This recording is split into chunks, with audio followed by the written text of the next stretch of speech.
बिस्मिल्लाहिर्रहमानिर्रहीम। अस्सलामु अलैकुम स्टूडेंट्स। आज के वीडियो लेक्चर्स में हम समझेंगे कि हमारे पास इलेक्ट्रिक फील्ड क्या होता है। ठीक है, इलेक्ट्रिक फील्ड को हम समझने की कोशिश करेंगे। इसके बाद हम इलेक्ट्रिक फील्ड इंटेंसिटी पर जाएंगे कि इलेक्ट्रिक फील्ड इंटेंसिटी क्या होती है, इसका फार्मूला क्या है, यूनिट क्या है। ठीक है, और जितना भी इम्पोर्टेंट इंफॉर्मेशन होगा इलेक्ट्रिक फील्ड और इलेक्ट्रिक फील्ड इंटेंसिटी से, वो आज के वीडियो में हम बड़े डिटेल के साथ डिस्कस करेंगे। स्टूडेंट्स, इलेक्ट्रिक फील्ड को समझने के लिए सबसे पहले आप कंसीडर करें कि हमारे पास यहाँ पर एक सोर्स चार्ज है। सोर्स चार्ज का मतलब ये है कि ये एक पॉजिटिव चार्ज है और इस पॉजिटिव चार्ज के इलेक्ट्रोस्टैटिक इफेक्ट को मैंने स्टडी करना है। स्टूडेंट, इलेक्ट्रोस्टैटिक इफेक्ट क्या होगा? तो इलेक्ट्रोस्टैटिक इफेक्ट या तो इस चार्ज का रिपल्जन होगा या इस चार्ज का अट्रैक्शन होगा। ठीक है, तो अब इस चार्ज के रिपल्जन और इस चार्ज के अट्रैक्शन को स्टडी करने के लिए मुझे दूसरा चार्ज चाहिए।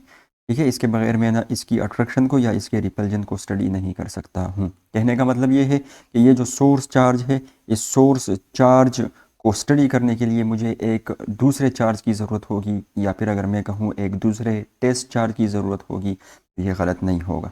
ठीक है, तो लेट कंसीडर कर ले कि ये हमारे पास एक सोर्स चार्ज है जिसका मैग्नीट्यूड जो है थोड़ा सा बड़ा है, लेट सपोज कर ले। ठीक है, और ये एक हमारे पास है टेस्ट चार्ज। ठीक है, जिससे मैं इस सोर्स चार्ज के इलेक्ट्रोस्टैटिक इफेक्ट को टेस्ट करने वाला हूँ। अब स्टूडेंट्स, ये भी पॉजिटिव नेचर का है। ठीक है, और ये सोर्स चार्ज भी पॉजिटिव नेचर का है। ठीक है, तो अब होगा क्या? आपको पता है कि दो लाइक चार्जेस जो है वो एक दूसरे को रिपेल करते हैं। ठीक है, तो अब ये जो मेरे पास ये चार्ज आया, पॉजिटिव चार्ज आया। ठीक है, इस पॉजिटिव चार्ज को जो है टेस्ट चार्ज को मैंने इस चार्ज के करीब इस जगह पर रख दिया और इसको छोड़ दिया। तो जैसे मैं इसको छोड़ूंगा तो ये सोर्स चार्ज क्या करेगा, ये इसको रिपेल करेगा और इस पाथ से बाहर की जानिब ये चार्ज मूव कर जाएगा। और ये चार्ज कितना मूव करेगा? एक ख़ास पॉइंट आएगा, उस पॉइंट के बाद ये चार्ज जो है बाहर मूव नहीं करेगा। ठीक है, उस पॉइंट के बाद ये रुक जाएगा। इस तरीके से अगर मैं इसको यहाँ पर रख दूँ इस चार्ज को, ठीक है, तो ये इसको रिपेल करेगा, रिपेल करेगा, करता जाएगा और एक पॉइंट आएगा, लेट सपोज वो ये पॉइंट है कि जिसके बाद जो है रिपेल्जन ख़त्म हो जाएगी। कहने का मतलब है कि जिस भी साइड पर मैं ये पॉजिटिव चार्ज रखूँगा, ये जिस भी साइड पे मैं ये टेस्ट चार्ज रखूँगा, तो ये सोर्स चार्ज उस टेस्ट चार्ज को रिपेल करता जाएगा और एक ख़ास पॉइंट तक इसको रिपेल करेगा, इसके बाद इसको और रिपेल नहीं करेगा। तो लेट कंसीडर कर ले स्टूडेंट्स कि ये वो ख़ास पॉइंट्स है। ठीक है, यहाँ पर जिसके बाद जो है इस चार्ज की जो रिपल्जन है वो ख़त्म हो जाती है। ठीक है, तो ये हर साइड पे होगा। ठीक है, अगर मैं इन दो लाइनों के बीच में भी रखूँगा चार्ज को, तो यहाँ पर भी इसकी क्या हो जाएगी, रिपेल्जन हो जाएगी। ठीक है, तो अब स्टूडेंट्स, अगर हम इन पॉइंट्स को, अच्छा इस पॉइंट की खासियत ये है, ठीक है, ये जो पॉइंट्स मैंने ड्रॉ की है इनकी खासियत ये है कि इस पॉइंट के जैसे ही आप बाहर जाएंगे, ठीक है, जैसे ही इस पॉइंट के आप बाहर जाएंगे तो यहाँ पर इलेक्ट्रिक फील्ड सॉरी जो यहाँ पर इसकी रिपल्जन होगी वो रिपल्जन ख़त्म हो जाएगी। और जैसे ही आप इस पॉइंट से इंटर होंगे, फ़ौरन यहाँ पर जो है वो फोर्स आप क्या कर देंगे, टेस्ट चार्ज जो है वो फोर्स को पील करना स्टार्ट कर देगा। तो स्टूडेंट्स, अगर मैं इन तमाम पॉइंट्स को एक लाइन से, ठीक है, एक लाइन से मिलाऊं, तो यहाँ पर आप देखेंगे कि चार्ज के इर्द गिर्द हमारे पास एक रीजन बना। ठीक है, क्या चीज़ बना? एक रीजन बना। और इस रीजन में हो क्या रहा, ये पूरा का पूरा एक चार्ज के इर्द गिर्द जो है हमारे पास एक रीजन बना। सही है, और इस रीजन की खासियत क्या है? तो इस रीजन की खासियत ये है कि इस रीजन के अंदर कोई भी चार्ज अगर आएगा, ठीक है, कोई भी चार्ज अगर एंटर होगा, तो ये सोर्स चार्ज जो है इस पर इलेक्ट्रोस्टैटिक फोर्स को अप्लाई करेगा। ठीक है, और इस रीजन से जैसे बाहर जाएगा तो फिर इस पर कोई इलेक्ट्रोस्टैटिक फोर्स अप्लाई नहीं होगी। ठीक है, तो अब स्टूडेंट्स, ये जो रीजन है, ठीक है, कि जिस रीजन में ये सोर्स चार्ज टेस्ट चार्ज पर फोर्स अप्लाई कर रहा है, इस रीजन को हम कहते हैं इलेक्ट्रिक फील्ड। ठीक है, इस तरीके से ये हमारे पास इलेक्ट्रिक फील्ड। तो बेसिकली ये इलेक्ट्रिक फील्ड जो हमारे पास होता है ये हमारे पास रीजन होता है। ठीक है, region around a source charge होता है। ठीक है, अगर मैं इस चार्ज को, ये तो मैंने 2D आपको समझाया है, अगर इस चार्ज को मैं जो है 3D में आपको समझाऊं, तो लेट सपोज करें कि ये चार्ज यहाँ पर पड़ा हुआ है। तो ऐसा नहीं है कि ये इलेक्ट्रोस्टैटिक, ऐसा नहीं है कि ये चार्ज जो है, इस चार्ज को जो है सिर्फ इस पेज के ऊपर जो है इस प्लेन में रिपेल करेगा। नहीं, ये इसको, अगर मैं इसके बैकवर्ड रख दूँ, इस चार्ज के बैकवर्ड ये टेस्ट चार्ज रख दूँ, तो ये इसको इंटरनल अंदर की तरफ रिपेल करेगा। अगर मैं इसको बाहर जो है यहाँ पर इसके ऊपर रख दूँ तो ये इसको बाहर की तरफ, बिल्कुल इस पेज से बाहर की तरफ जो है इसको रिपेल करेगा। ठीक है, मतलब ये है कि ये 3 डायमेंशन में रिपेल करेगा। और 3 डायमेंशन में कितना रिपेल करेगा, तो आप यहाँ से देख सकते हो कि ये चार्ज है, तो देखिए ऊपर भी उतना रिपेल करेगा, इस जानिब भी, इस जानिब भी, ठीक है, इस साइड पर भी, बैक पर भी मैं ड्रॉ नहीं कर सकता यहाँ पर, और यहाँ पर जो है पेज के आउटवर्ड भी, बाहर की तरफ भी। ठीक है, तो अगर आप इन तमाम पॉइंट्स को मिलाएंगे तो आपके पास यहाँ पर एक स्पेयर बनेगा। ठीक है, और एक स्पेस बनेगा, आपके पास 3D स्पेस बनेगा। सही है, और इस 3D स्पेस की खासियत यहाँ पर ये होगी कि जैसे ही चार्ज, टेस्ट चार्ज इस 3D स्पेस के अंदर दाखिल होगा तो उस पर इस सोर्स चार्ज का जो है इलेक्ट्रिक फोर्स लगेगा, इस सोर्स चार्ज का इलेक्ट्रोस्टैटिक फोर्स जो है वो इस पे अप्लाई होगा। ठीक है, तो 3D में आपने देखा कि इसके इर्द गिर्द बिल्कुल एक स्पेस बन रहा है। ठीक है, और 2D में आपने देखा कि ये एक रीजन है। तो आप कह सकते हो, आप अभी इलेक्ट्रिक फील्ड को किस तरीके से डिफाइन कर सकते हो, तो इलेक्ट्रिक फील्ड को आप डिफाइन कर सकते हो कि the region or space around a source charge. ठीक है, the region or space around a source charge. ठीक है, in which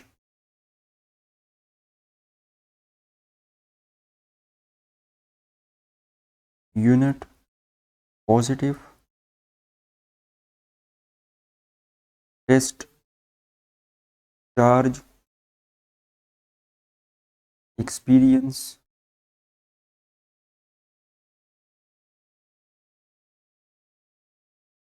electric force called electric field. ठीक है, तो ये इलेक्ट्रिक फील्ड की हमारे पास क्या हो गई है, डेफिनेशन हो गई है कि इलेक्ट्रिक फील्ड क्या होता है। बेसिकली देखिए, नाम से जाहिर है यहाँ पर इलेक्ट्रिक फील्ड, और फील्ड रीजन को ही कहा जाता है। ठीक है, किसी खास रीजन को, जिसकी खास बाउंड्रीज हो, उसको फील्ड कहा जाता है। तो इलेक्ट्रिक फील्ड मतलब इलेक्ट्रोस्टैटिक फोर्स का वो खास रीजन जो चार्ज के इर्द गिर्द होता है, वो इलेक्ट्रिक फील्ड होता है। तो नेक्स्ट समझते हैं कि इलेक्ट्रिक फील्ड इंटेंसिटी या फिर इलेक्ट्रिक फील्ड स्ट्रेंथ हमारे पास क्या होता है।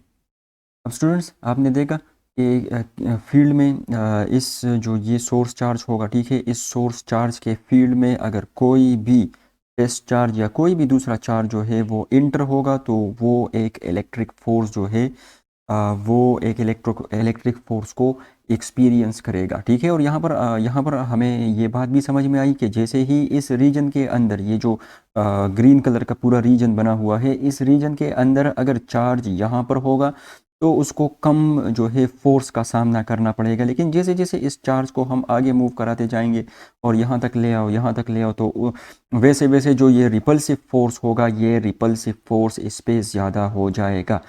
ठीक है, अब ये रिपल्सिव फोर्स जो है आपने देखा कि ये हर एक पॉइंट पर क्या होगा, अलग अलग होगा। ठीक है, जैसे जैसे चार्ज के नज़दीक आएंगे ये रिपल्सिव फोर्स बढ़ता जाएगा, और जैसे जैसे चार्ज से दूर जाएंगे ये रिपल्सिव फोर्स कम होता जाएगा, कम होता जाएगा, और यहाँ पर पहुँच के ज़ीरो हो जाएगा।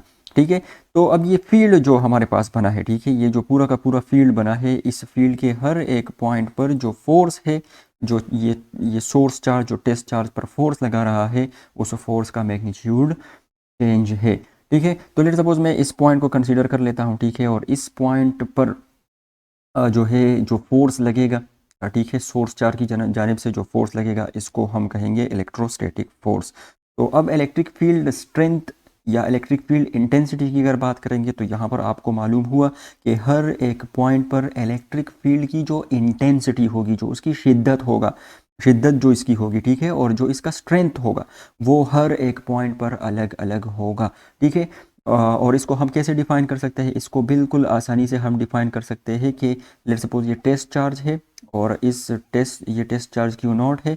इस टेस्ट चार्ज क्यू नॉट पर जो ये फोर्स लग रहा है सोर्स चार्ज की वजह से, ये इलेक्ट्रिक फील्ड स्ट्रेंथ कहलाएगा इस पॉइंट पे। तो हम इसको यूँ डिफाइन कर सकते हैं कि द इलेक्ट्रोस्टैटिक फोर्स या the electric force, the electric, चलो electrostatic force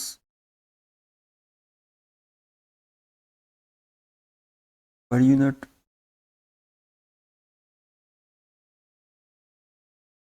positive test charge.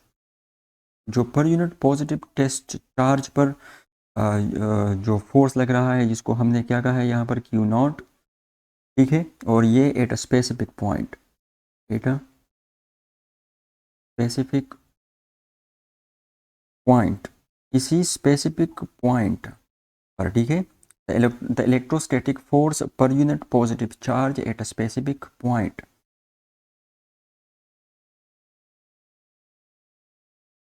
Inside electric field,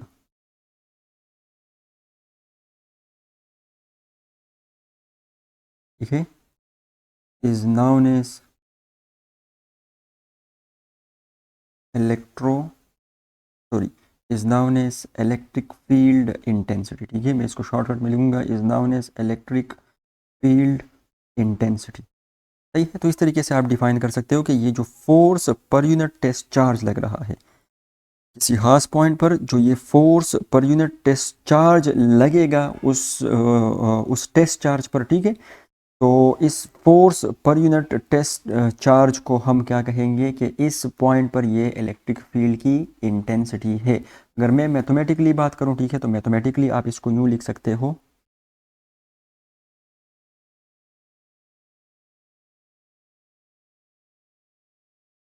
ठीक है, तो मैथमेटिकली आप इसको यूँ अच्छा इसको डिनोट किया जाता है इस ई से, ठीक है, और ये मैथमेटिकली आप इसको यूँ लिख सकते हो कि electrostatic force per unit test charge, ठीक है। तो ये हमारे पास क्या हो गया है, electric field intensity at a specific point, सही है। अब इसका वेक्टर फॉर्म क्या होगा, ये तो इसका जो है स्केलर फॉर्म है, क्यों, क्योंकि आपको यहाँ पर कोई डायरेक्शन नज़र नहीं आ रहा है। तो इसका वेक्टर फॉर्म अगर मैं लिखूँगा तो इसका वेक्टर फॉर्म हो जाएगा, ठीक है, मैग्नीट्यूड, तो ये इसका हुआ मैग्नीट्यूड, ठीक है, और साथ में डायरेक्शन आना चाहिए, तो ये डायरेक्शन हो जाएगा इसका।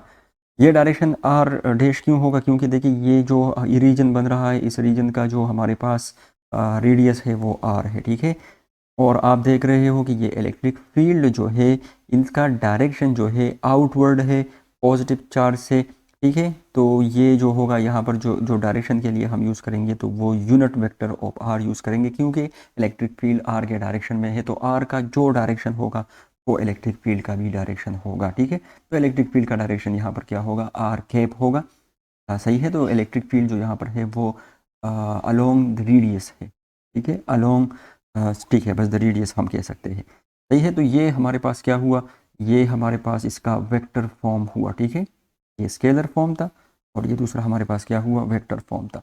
अब अगर मैं यूनिट की बात करूँगा तो आप यहाँ से देख सकते हो कि इसका जो यूनिट बनेगा, तो इस फार्मूले से यूनिट निकालो तो यूनिट इसका बनेगा कूलम,